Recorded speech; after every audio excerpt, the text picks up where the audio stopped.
বাবা ইলিশ মাছ খাবো সন্তান বলতেছে। তো বাপ বলতেছে, বাপ তো বলতে পারতেছে না যে ভাই আসলে ইলিশ মাছ কেনার টাকা নাই। তাই বাবা বাজারে গিয়া হাফ কেজি পাঙ্গাস মাছ কিনে নিয়ে আসলো। রাসেল স্যার, সে ফেসবুকে এখন ভাইরাল। একটু আগে একটা লাইভ দেখলাম। তো রাসেল স্যার বিভিন্ন সময় মানে সে খুব অভাবে আছে।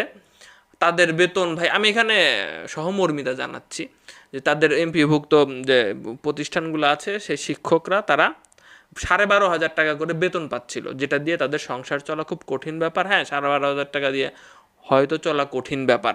এখন যাদের ইয়ে করবে তারা সেটা করবে, এবং যাদের হবে না তারা অন্য পেশায় যাবে, এটাই তো স্বাভাবিক হওয়ার কথা। এবং এটা মনে হয় নজর দিয়েছে কিছুটা, মনে হয় তারা পেয়েছে কিছু। যাই হোক, এটা বিষয়ে আমি বেশি জানি না, যেটা আলোচনার বিষয়। তার কিছু ছবি, যেমন বুফে খাচ্ছে সে, যে ইলিশ মাছ কিনে খেতে পারে না সে বুফে কেমনে খাচ্ছে, এটা প্রশ্ন ছিল। দেখলাম যে উত্তর দিল, কি উত্তর দিল, যে সে একসময় প্রাইভেট কোম্পানিতে চাকরি করতো। তো প্রাইভেট কোম্পানিতে তো চাকরি করতেন, তখন মালিক পক্ষের কোনো একজনের বিয়ে ছিল, তো সেই বিয়েতে যাওয়ার পরে সেখানে বুফে সিস্টেম ছিল এবং তিনি ভালো পদে ছিলেন। তো সেখানে তিনি বুফে খেয়েছেন এবং সেটারই ছবি। গাড়ির সাথে ছবি, সে কোথাও একজনকে দেখতে গিয়েছিল, একজনের সাথে আরেকজন সব খরচ দিয়েছে, তিনি জাস্ট একটা ছবি তুলেছেন। এবং তিনি এখন যে জায়গায় থাকে, যে জায়গায় বাসা ভাড়া নিয়ে থাকে, বা যে জায়গায় থাকে একটা রুম নিয়ে থাকে, আত্মীয় স্বজন আসলে সেই বাসাতে থাকতে দেওয়ার জায়গা নেই। বাজারে গেলে জিনিসপত্র কিনতে গেলে দোকানদাররা তাকে জিনিস দিতে চায় না, যে জানে যে এর কাছে টাকা পয়সা নেই। বউ ঘুরতে যাইতে চাইলে বউ আসলে নিয়ে যাইতে পারে না, কারণ পকেটে কোনো টাকা নাই, সেটা তার বউ দেখেছে এবং সে বলছে যে আমার ঘুরতে যাওয়ার কোনো দরকার নাই। অথচ তার ঘোরার ছবি দেখা যায়, অনেকে বলে যে ভাই প্রতি বছর বছর হয়তো বা শিক্ষকদেরকে ফ্রিতেই আসলে ওই যে ছাত্রদের সাথে ট্যুরে নিয়ে যাওয়া হয়, সেখান থেকে যেতে পারে। হ্যাঁ, যেতে পারে। আসলে মেইন ফ্যাক্টরটা কি জানেন? আপনাদের কাছে এটা মনে হয়েছে কিনা একটু কমেন্ট বক্সে লিখবেন। মেইন ফ্যাক্টরটা হচ্ছে তার উপস্থাপন। তার উপস্থাপনটা সঠিকভাবে হয় নাই, তার আবেগের প্রতিফলন হয় নাই।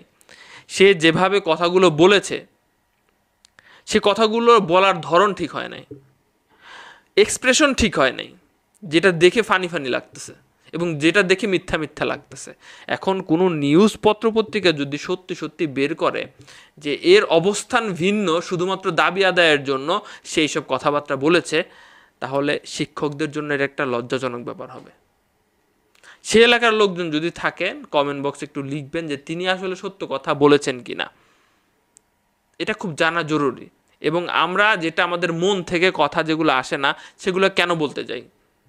আবেগ দিয়ে জোর করে চোখ দিয়ে পানি বের করব, কান্না করব। আমার আমি একজন একজন ম্যাডামের কথা শুনেছিলাম, কথাটা শুনে আমার খুব ভালো লাগছে, বুঝছেন? বলছিল যে যখন তুমি ভালো থাকবা, তোমার কাছে টাকা পয়সা আছে, সব কিছু আছে, ঠিক আছে, তখন তো তুমি টিপটপ থাকবাই। যখন তুমি বেশি অভাবে থাকবা, তুমি তখন আরও বেশি টিপটপে থাকবা, যাতে তুমি বা তোমার অবস্থান নিয়ে কেউ মজা না করে। আমার কাছে খুব ভালো লাগছে কথাটা। তো যাই হোক, রাসেল মাস্টার বা রাসেল স্যারকে বলবো, দেখা যাক সামনে হয়তো সত্যটা বের হবে যে আপনি আসলে সত্য বলেছেন কিনা। ইলিশ মাছ, ভাই বড় ইলিশ খাইতে হবে কেন? ওই পাঙ্গাস মাছ হাফ কেজি কিনছেন বা ইয়ে কিনছেন, একটা ছোট সাইজের ইলিশ 100, 150, 200 টাকায় পাওয়া যায়, কিন্তু এটা কিন্তু ম্যানেজ করা যায়, তাই না?